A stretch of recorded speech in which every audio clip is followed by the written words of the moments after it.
Mi nombre es Julián David Londoño y en compañía de Juan Esteban Valencia les vamos a hablar sobre el estado de cosas inconstitucionales, que es una figura relativamente nueva que la realiza la Corte Constitucional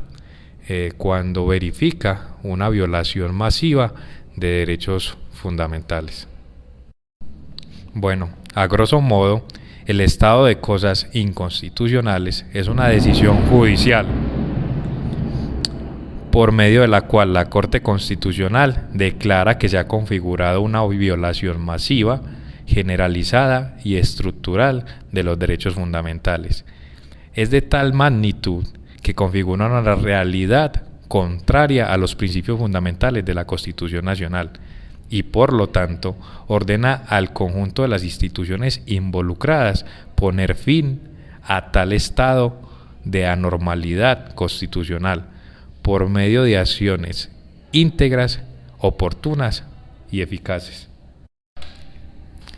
El estado de cosas inconstitucionales representa la evidencia de un conjunto de hechos que van en contravía con la Constitución. Por esto, con su declaratoria, la Corte pretende generar un espacio extraordinario donde se conmina al Estado a resolver esta tensión entre la Carta y la realidad. Al respecto, el expresidente de la Corte Constitucional, Eduardo Cifuentes Muñoz,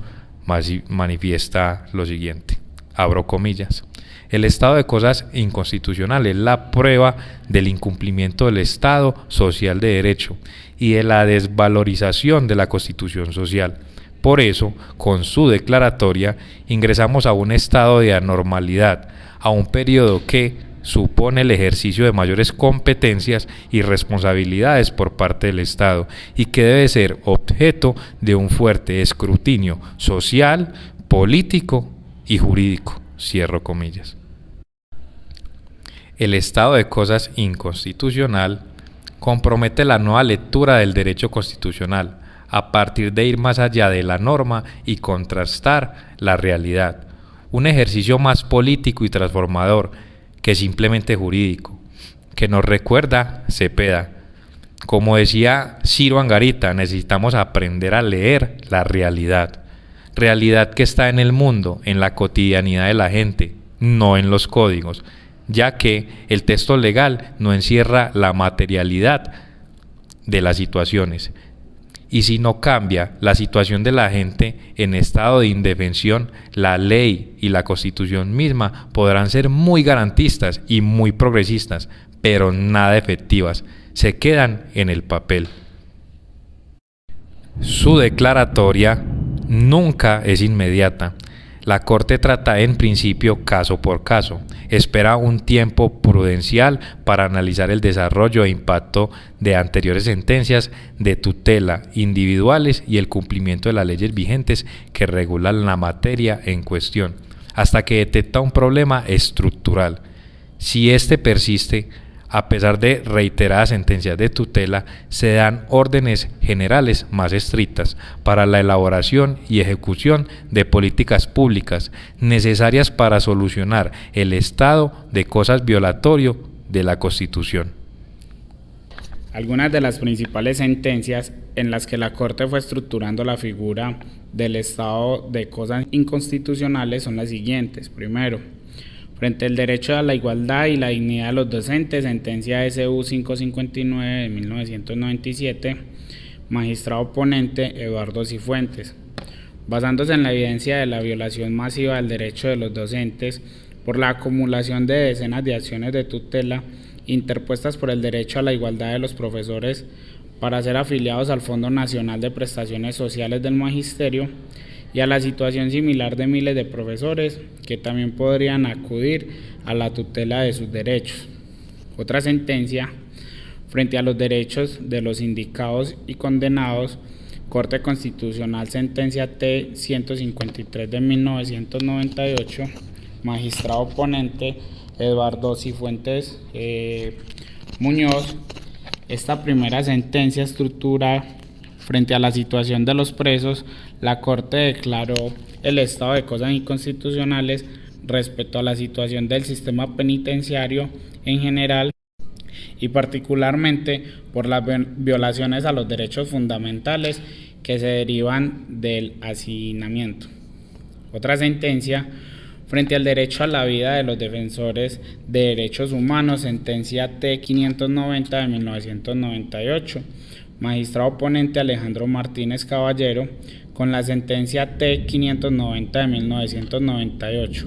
La Corte, a pesar de centrar su decisión en la situación individual de un defensor de derechos humanos que fue condenado y recluido en la misma prisión donde se encontraban personas a quien él había logrado que se investigaran y condenaran, fundamenta la declaratoria del Estado constitucional bajo el mismo sentido de identificar una falla estructural del Estado frente a la política carcelaria y evidenciar la difícil situación de los defensores de derechos humanos en el país. Otra sentencia muy importante fue frente al derecho al trabajo en condiciones dignas y justas, sentencia T-298 de 1998, magistrado ponente Fabio Morón Díaz. En la sentencia T-298 del 98, la Corte declaró el estado de cosas inconstitucionales frente al derecho del mínimo vital de los trabajadores de la alcaldía de Ciénaga Magdalena y sus familias, por la falta del pago oportuno de los salarios.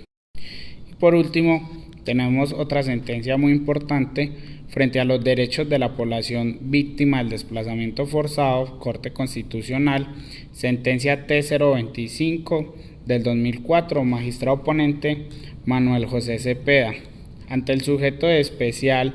y extraordinaria protección, la población desplazada, la Corte justifica su intervención catalogándola cualitativamente como la población más vulnerable dentro de la vulnerable, donde confluyen con especial detrimento de derechos las mujeres, los niños y las niñas y la población étnica. Y cuantitativamente al hablar de más de 3 millones de personas afectadas por esta tragedia humanitaria, cifra que rápidamente superó los 4 millones de personas, o sea que hoy se habla de más del 10% del total de la población colombiana bajo esta circunstancia. La Corte dio un cambio jurisprudencial al asumir la competencia postprovidencia, declarando que hasta no estar superado el estado de cosas inconstitucional respecto a los derechos de la población desplazada, ella misma realizaría el control judicial para el cumplimiento de las órdenes y podría expedir nuevos mandatos por medio de autos de seguimiento para completar los anteriores o atender el cambio de las circunstancias de esta sentencia estructural. Auto 109 del 2007 de seguimiento a la T-025 del 2004.